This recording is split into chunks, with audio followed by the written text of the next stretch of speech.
జగన్మోహన్ రెడ్డి గారి మాటలు నిన్న నుండి వింటా ఉంటే ఊసరు వెళ్ళి సిగ్గుపడతాను. ఊసరు వెళ్ళి సిగ్గుపడే విధంగా జగన్మోహన్ రెడ్డి గారి నిన్న ప్రెస్ మీట్ ఆద్యాంతం సాగింది.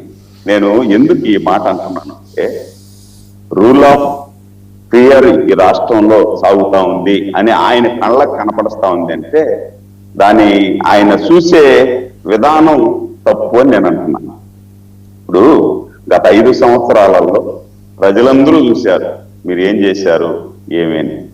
ఎవరు కనీసం అమరావతికి మద్దతుగా ఒక 75 సంవత్సరాల ఒక వృద్ధురాలు ఒక పోస్టు పెడితే ఆ పోస్టును ట్రోల్ చేస్తే ఆవిడ మీద కేసు పెట్టి అదే దారిలో మీరు వెళ్తున్నటువంటి దారిలో దాదాపు 5 సంవత్సరాలు కంటిన్యూగా నిరసన తెలిపిన ప్రజాయుతంగా నిరసన తెలిపినటువంటి మహిళల మీద ఏ విధంగా మీరు దాడులు చేశారు, 200 మందిని ఏ విధంగా భూములు ఇచ్చినటువంటి రైతుల్ని బలిగొన్నారు చూశాం.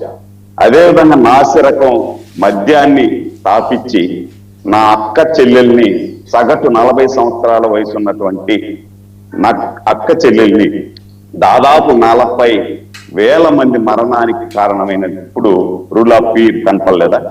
ఏదన్నా మేము నిరసన తెలిపేదానికి రోడ్డు మీదకి వస్తే కనీసం రోడ్డు మీదకి రానిచ్చారా? నా ఇంటి ముందు నుండి అడుగు బయట కట్టించారా? అంటే దాన్ని రూల్ ఆఫ్ ఫియర్ అంటారు, దీన్ని కాదు. మేము అధికారంలోకి వచ్చిన రోజు నుండి కూడా ఎవరైనా స్వేచ్ఛగా రోడ్డు మీద తిరుగుతున్నారు, ఎవరైనా ప్రశ్నించవచ్చు. వాళ్ళకు అభివృద్ధి కనిపించకపోయినా లేదంటే ఇంకేదన్నా ఇబ్బంది ఉన్నా ప్రశ్నించవచ్చు. మేము యథేచ్ఛగా అనుమతిస్తున్నాం.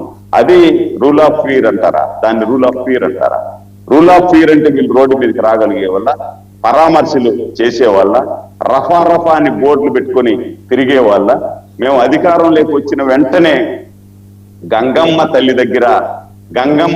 దగ్గర పొట్టేలిని ఏటను నరికినట్టు నరికేస్తాము అనేవాళ్ళ వీళ్ళు. రూల్ ఆఫ్ ఫియర్ గాని ఈ రాష్ట్రంలో ఉండుంటే మనం మాట్లాడుకునే దానికి ఏదైనా మాట్లాడచ్చండి. దాకా ఇప్పుడు జగన్మోహన్ రెడ్డి గారు మావిగన్ను అమరావతి అని చెప్పారు. ఊసర వెళ్ళి అనడానికి నిదర్శనం కోసం నేను చెప్తున్నాను.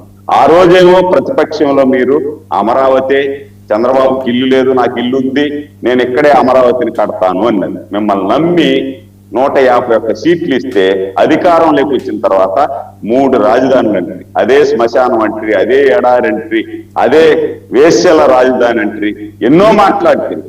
దాని తర్వాత ఉగాది ఇంకా రాలేదా వాసుదేవన్ గారు? ఉగాది రాలేదా ఇంకా?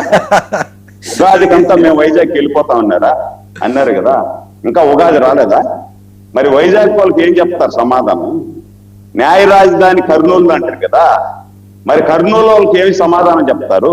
ఈరోజు ఐఎమ్ స్టాండ్ విత్ మావిగన్ అన్నారు, సంతోషం.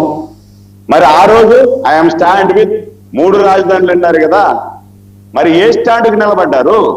అధికారంలోకి వచ్చిన వెంటనే అమరావతి స్టాండ్ అంటారు, అది పోయా.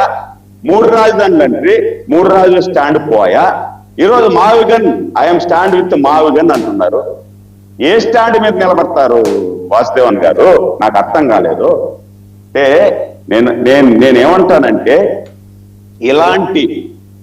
ఇలాంటి ఊసరవిల్లి రాజకీయ నాయకుడు ఎవరు కూడా చేయకూడదు. నష్టమో కష్టమో ఒక మాట నిలబడితే ఆ మాటకి నిలబడిపోవాలి, కష్టం గాని నష్టం గాని. మావిగన్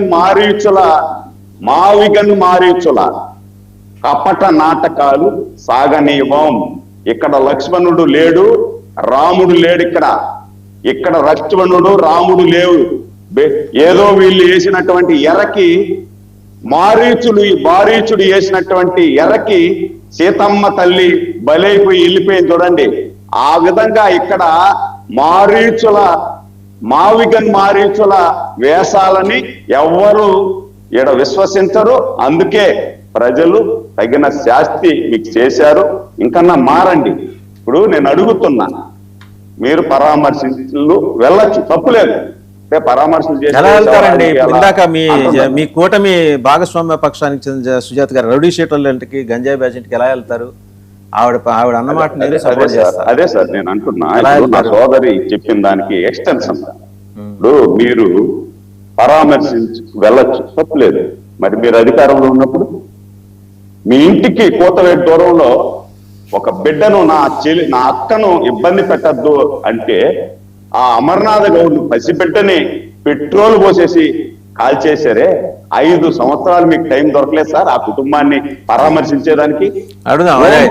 అదే ఓంకార్ ఒకే సెకండ్ సార్, ఒకే ఎందుకంటే 5 ఉన్నారు కదా, అందరికీ ఓంకార్ ని పరామర్శించేదానికి మీకు టైం దొరకలేదా? సలీమును పరామర్శించేదానికి టైం దొరకలేదా? రైట్. మళ్ళీ వస్తా నాయుడు గారు, ఒకసారి మోహన్ రెడ్డి గారి దగ్గరికి వెళ్ళి మళ్ళీ వస్తా. మళ్ళీ వస్తా నాయుడు గారు గారిని పరామర్శించడానికి టైం దొరకలేదు. అవన్నీ ఆయన అడుగుదాం. మళ్ళీ వస్తాను మీ దగ్గరికి. ఒకసారి జగన్మోహన్ రెడ్డి గారు రెడ్ బుక్ గురించి మాట్లాడారు. 5 సంవత్సరాలలో వస్తా నాయుడు గారు, సురేంద్ర నాయుడు గారు మళ్ళీ వస్తా. ఎందుకంటే ఇంకా ఇద్దరు మాట్లాడారు. మీరు పరామర్శించుంటే మోహన్ రెడ్డి అడుగుదాం. అది మోహన్ రెడ్డి గారు అడుగుదాం. అధికారంలో ఉన్నప్పుడు ఇంట్లో జగన్మోహన్ రెడ్డి గారు రెడ్ బుక్ మీద ఏం మాట్లాడారు చూద్దామండి. సార్ పీసీఆర్ జగన్మోహన్ రెడ్డి గారు రెడ్ బుక్ మీద అనే వ్యక్తి ముఖ్యమంత్రిగా ఉన్నాడా? ముఖ్యమంత్రిగా బాధ్యత చేస్తా ఉన్నాడా? రైతులను గాలి వదిలేసి చంద్రబాబు నాయుడు గారు అనే వ్యక్తి చేస్తా ఉన్న పాలన ఏమిటి అని అంటే ఇంతకు ముందు చెప్పిన ఎగ్జాంపుల్స్ అవినీతి, దోపిడీ, రెడ్ బుక్. చంద్రబాబు నాయుడు గారు అనే వ్యక్తి ముఖ్యం. సో మోహన్ రెడ్డి గారు, మీరు చాలా నిదానంగా మొత్తం గొలుసు కట్టుగా మాట్లాడేస్తుంటారు. కానీ అడిగిన ప్రశ్న వరకు కన్ఫైన్ అయ్యి మాట్లాడండి. వాళ్ళు అడిగిన వాటికి భిన్నమైన ప్రశ్న నేను ఒకటి వేస్తాను. సరే.